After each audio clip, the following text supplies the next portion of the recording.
अब हम संस्कृति के कुछ नियामकों के बारे में जानकारी हासिल करेंगे, जिनके अंतर्गत विभिन्न नियामक हैं, जैसे सांस्कृतिक तत्व, सांस्कृतिक संकुल, उपसंस्कृति, प्रतिसंस्कृति, सांस्कृतिक प्रेरणाएं, सांस्कृतिक प्रतिमान आदि। रूथ बेनेडिक्ट ने अपनी एक पुस्तक लिखी है कल्चरल पैटर्न। उसमें इन्होंने 3 जनजातियों की बात की है, जूनी, क्वाक्युल और दोब्युल। ये तीनों संस्कृति के आधार पर इनका इन्होंने वर्गीकरण किया है और इनको अपोलोनियन और डायनाशियन जनजातियों में विभाजित किया है। अर्थात अपोलोनेशियन अर्थात झगड़ालू, ईर्ष्यालु और वो लड़ाकू प्रवृत्ति के ये जनजातियां हैं, जिसके अंतर्गत इन्होंने जूनी और क्वाक्युल जनजाति को रखा है। जबकि डायनाशियन शरीफ, सीधे तथा सीधे व्यवहार करने वाले लोग हैं, जिनके अंतर्गत इन्होंने मलिनेशिया की दोब्युन जनजाति को रखा है। और उन्होंने कहा है कि व्यक्तित्व पर संस्कृति का प्रभाव पड़ता है। अब हम सांस्कृतिक नियामकों के बारे में यदि देखें तो सबसे पहले है सांस्कृतिक तत्व। सांस्कृतिक तत्व संस्कृति का वह सबसे छोटा नियामक है जिसका फिर आगे विभाजन नहीं होता है, इसलिए उसे कल्चरल ट्रेट कहा जाता है, सांस्कृतिक तत्व। फिर है सांस्कृतिक विशिष्टताएं, कल्चरल स्पेशलिटीज। यह अवधारणा रॉल्फ लिंटन ने दी है। और कुछ सांस्कृतिक तत्व जो किसी समूह विशेष तक ही सीमित होते हैं, जैसे हिंदू समाज में वैवाहिक स्त्रियों द्वारा सिंदूर लगाना, यह उनकी कल्चरल स्पेशलिटी है, सांस्कृतिक विशिष्टता है। अगली अवधारणा है कल्चरल एरिया, सांस्कृतिक क्षेत्र। यह अवधारणा क्लार्क विस्लर ने दी है। और किसी निश्चित भौगोलिक क्षेत्र जिसकी सीमाओं के अंदर कोई संस्कृति पनपती है, उसे उन्होंने कल्चरल एरिया कहा है। और यह अवधारणा क्लार्क विस्लर ने दी है। जैसे कई बार हम कहते हैं कि यह राजस्थानी संस्कृति का प्रतीक है, साफा, तो यह एक कल्चरल एरिया हो गया साफा। जिस विशिष्ट भौगोलिक क्षेत्र के अंतर्गत साफा पहनते हैं लोग, वह उसका कल्चरल एरिया है। अगली अवधारणा है कल्चरल डिफ्यूजन, जिसको सांस्कृतिक प्रसार कहते हैं। यह परिभाषा कई एग्जाम्स में आ चुकी है कि इसके प्रवर्तक कौन है। तो इसके प्रवर्तक है ग्रेबनर तथा विस्लर। सांस्कृतिक प्रसार का अर्थ होता है कि किसी संस्कृति में जो तत्व जिसका आविष्कार होता है वह किसी अन्य संस्कृति तक पहुंचना। अगली जो अवधारणा है वह है सांस्कृतिक विकल्प, कल्चरल अल्टरनेटिव। यह भी अवधारणा रॉल्फ लिंटन ने दी है। कोई भी संस्कृति व्यक्तियों को बहुत सारे विकल्प उपलब्ध करवाती है, उन विकल्प में से कोई एक वो प्रयोग कर सकते हैं। अगली अवधारणा है कल्चरल यूनिवर्स, सांस्कृतिक सार्वभौम। कुछ तत्व सभी संस्कृतियों में पाए जाते हैं, उन्हें कल्चरल यूनिवर्स कहते हैं, जैसे ईमानदारी, सत्य बोलना, बड़ों का आदर करना आदि। फिर है सांस्कृतिक परम तत्व, कल्चरल एब्सोल्यूट। यह भी अवधारणा भी रॉल्फ लिंटन ने दी है। कुछ तत्व जो उस समाज के सभी सदस्यों के व्यवहार में निश्चित रूप से पाए जाते हैं, उन्हें सांस्कृतिक परमत्व कहते हैं। अगली अवधारणा है सांस्कृतिक प्राधान्य, कल्चरल हेजिमनी। ये एंटोनियो ग्राम्स्की ने दी है। यह अवधारणा बहुत महत्वपूर्ण है प्रतियोगिता परीक्षाओं के नज़रिए से, और यह अवधारणा कई बार परीक्षाओं में आ चुकी है। और सांस्कृतिक प्राधान्य का मतलब यह होता है कि जो किसी भी समाज का जो प्रभु वर्ग है, जो इलाइट क्लास है, वह जिस चीज़ का प्रयोग कर रही है, जिन सांस्कृतिक तत्वों का प्रयोग कर रही है, वो उसके कल्चरल हेजिमनी है। अगली अवधारणा है कल्चरल रिप्रोडक्शन, सांस्कृतिक पुनरुत्पादन। यह अवधारणा पीरे बोर्दियू ने दी है। एक पीढ़ी से दूसरी पीढ़ी में हस्तांतरण, निरंतरता तथा स्थायित्व, यह कल्चरल रिप्रोडक्शन का प्रकार है। फिर अगली अवधारणा जो है उसके अंतर्गत आप देख सकते हैं सांस्कृतिक संकुल। अनेक सांस्कृतिक तत्वों के योग से सांस्कृतिक संकुल का निर्माण होता है, और सांस्कृतिक संकुल अनेक सांस्कृतिक तत्वों की वह संपूर्णता है जो अर्थपूर्ण संबंधों द्वारा एक दूसरे से गुंथे रहते हैं। जैसा कि पहले मैंने आपको बताया कि सांस्कृतिक तत्व जो होता है वह किसी भी संस्कृति की लघुतम इकाई होती है, अर्थात वह सबसे छोटी इकाई होती है। जैसे किसी भी संस्कृति के बहुत सारे तत्व होते हैं, लेकिन जो सबसे छोटी इकाई होती है जिसका आगे विभाजन नहीं हो सकता। जैसे हम पूजा का उदाहरण लें कि हम जब घर में पूजा पाठ करते हैं तो उसके अंतर्गत हम प्रसाद चढ़ाते हैं, कर्मकांड करते हैं, विशेष वस्त्र पहनते हैं। तो इनमें से जैसे प्रसाद है, कर्मकांड है या कोई विशेष वस्त्र है, ये सब सांस्कृतिक तत्व है। लेकिन जब ये सारे तत्व मिलकर किसी अर्थपूर्ण संबंध में गुंथ जाते हैं, जैसे हम इस विशेष वस्त्र पहनकर हम पूजा की थाली लेके जब भगवान की मूर्ति के आगे जाके खड़े होकर फिर हम पूजा करते हैं और कुछ कर्मकांड करते हैं, ये सारी मिलकर इसको सांस्कृतिक संकुल बनाते हैं। अगली अवधारणा है उप संस्कृति। जब किसी मुख्य संस्कृति के अंतर्गत एक विशिष्ट तथा लघु संस्कृति विकसित हो जाती है, उसे उप संस्कृति कहते हैं।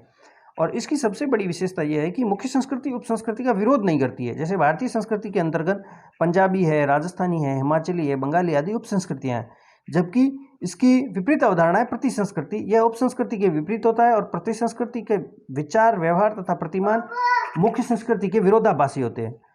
मुख्य संस्कृति इनका विरोध करती है, जैसे गैंग, हिप्पी, अघोरी आदि। अगली अवधारणा है सांस्कृतिक प्रेरणाएं। मॉरिस ऑपलर के अनुसार सांस्कृतिक प्रेरणाएं घोषित या अघोषित रूप से एक सिद्धांत या अवस्था है जो मानवीय व्यवहार को नियंत्रित करती है तथा प्रेरणा देता है, जिसे समाज मान्यता देता है। अगली अवधारणा जो है वो है सांस्कृतिक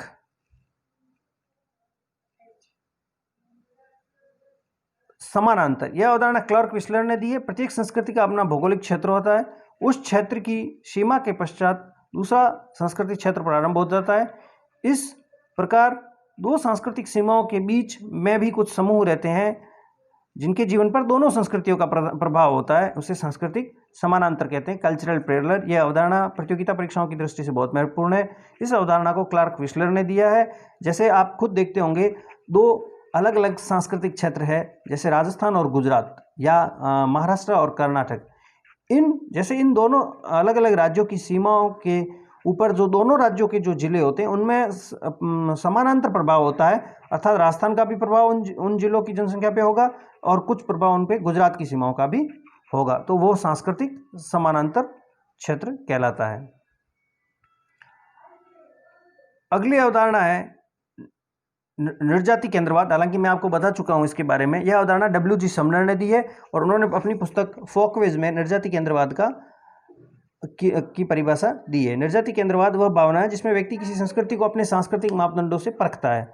सरल शब्दों में अपनी संस्कृति को श्रेष्ठ तथा अन्य संस्कृतियों को हीन समझने की भावना ही निर्जाति केंद्रवाद है।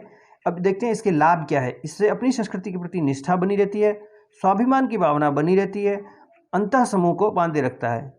अब निर्जाति केंद्रवाद की हानियां हैं, इसमें व्यक्ति दोहरे चरित्र तथा मापदंड का विकास हो जाता है। सांस्कृतिक बहुलवादी समाजों में सांप्रदायिक समस्याएं जन्म ले लेती है।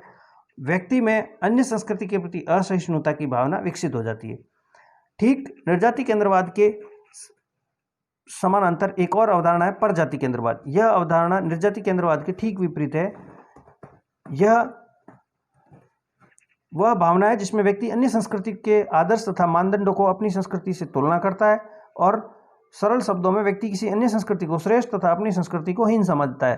जैसे आज के समय में जो पाश्चात्य संस्कृति है उसके बारे में जो लोगों की धारणाएं बदली है, उससे यह परजाति केंद्रवाद की अवधारणा है, अर्थात आप अपनी संस्कृति को हीन तथा दूसरी संस्कृति को श्रेष्ठ समझते हैं। यह परजाति केंद्रवाद की अवधारणा है।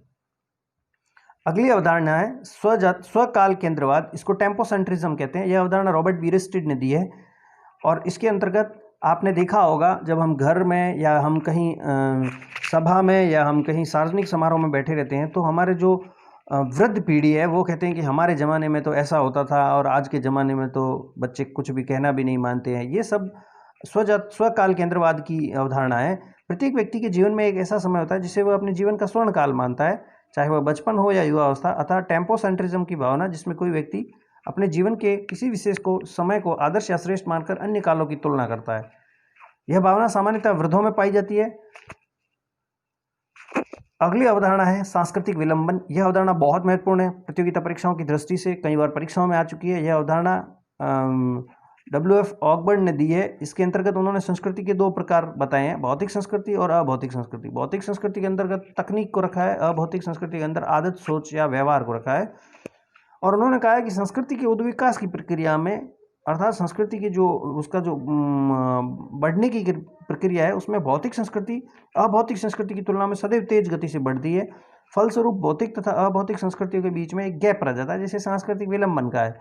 जैसे अगर साइकिल चालक को मोटरसाइकिल चलाने को मिल जाए तो वो पहले जो मोटरसाइकिल की ब्रेक है वो हाथ से लगाएगा, क्योंकि उसको साइकिल में हाथ से ब्रेक लगाने की आदत पड़ चुकी है। यह सांस्कृतिक विलंबन का ही एक उदाहरण है। और सांस्कृतिक विलंबन जो होता है वो सभी व्यक्तियों में जरूर होगा, उन सभी व्यक्तियों के साथ होता है, चाहे व्यक्ति कितना ही बुद्धिमान या चतुर क्यों ना हो, ऐसा हो ही नहीं सकता कि उसके साथ सांस्कृतिक विलंबन ना हो। यह एक सार्वभौमिक अवधारणा है। सांस्कृतिक विलंबन के साथ साथ दूसरी अवधारणा तकनीकी विलंबन है, जो मैकाइवर एवं पेज ने दी है। और मैकाइवर एवं पेज के अनुसार जब एक तकनीक विकास के क्रम में इतनी आगे बढ़ जाती है कि उसे सहयोग देने वाली पूरक तकनीक पीछे रह जाती है, फलस्वरूप प्रथम तकनीक कार्य न कर सके, उसे तकनीकी विलंबन कहते हैं। जैसे आज भी आपने कहीं देखा होगा, कई गाँवों में मोबाइल का नेटवर्क है लेकिन बिजली की व्यवस्था नहीं पहुंची है, तो वह एक तकनीकी विलंबन है। इसके अलावा एक अवधारणा है गरीबी की संस्कृति, कल्चर ऑफ पॉवर्टी। यह अवधारणा ऑस्कर लेविस ने अपने मैक्सिको के अध्ययन में दी है और यह अवधारणा भी प्रतियोगिता परीक्षाओं की दृष्टि से बहुत ज़्यादा महत्वपूर्ण है। इन्होंने मैक्सिको के कुछ समूहों का अध्ययन किया और अवधारणा दी कि कुछ समूह ऐसे होते हैं जिनके लिए गरीबी कोई समस्या नहीं होती है, बल्कि वो ऐसे व्यवहार रीति रिवाज विकसित कर लेते हैं जिसमें उन्हें दरिद्रता में ही मजा आने लगता है, और इसे गरीबी की संस्कृति कहते हैं। ऐसी जीवन शैली दरिद्र लैटिन अमेरिकी देशों में देखी जा सकती है। फिर पितृ में सोरोकिन ने संस्कृति के 3 विभाजन किए हैं: विचारात्मक संस्कृति, इंद्रियपरक संस्कृति और आदर्शात्मक संस्कृति। यह विचारात्मक संस्कृति जो होती है यह मुख्यतः अलौकिकता या गैर सांसारिकता की ओर उन्मुख होती है, और सामान्यतः ऐसी संस्कृतियों में दर्शन, आत्मा, परमात्मा, पाप, पुण्य, मोक्ष आदि के भाव प्रभावी होते हैं। इन संस्कृतियों में व्यक्ति के विचार तथा व्यवहार के केंद्र में यही सब होता है। दूसरी अवधारणा है इंद्रियपरक संस्कृति। यह ठीक विचारात्मक संस्कृति के विपरीत होती है। यह संस्कृति भौतिकवादी होती है तथा व्यक्ति के विचार व्यवहार के केंद्र में शारीरिक सुख प्रभाव होता है, जैसे पश्चिमी संस्कृति है। और तीसरी दी है आदर्शात्मक संस्कृति की अवधारणा। यह उपरोक्त दोनों संस्कृतियों के बीच होती है, अर्थात विचारात्मक और इंद्रियपरक संस्कृतियों का आदर्श संतुलन होती है। इसके अलावा संस्कृतियों के जो विभाजन किए हैं उनके अंतर्गत बेडनी ने संस्कृति से संबंधित 4 तथ्यों की चर्चा की है, जैसे कृषि तथ्य, यह संस्कृति की कृषि पक्ष से जुड़ा होता है; कला तथ्य, कला से जुड़ा होता है; सामाजिक तथ्य, जो सामाजिक रीति रिवाजों से जुड़ा, और मानसिक तथ्य, जो मानव निर्मित भौतिक वस्तुएं होती है। इसके अलावा हम देखें विसंस्कृतिकरण और निसंस्कृतिकरण।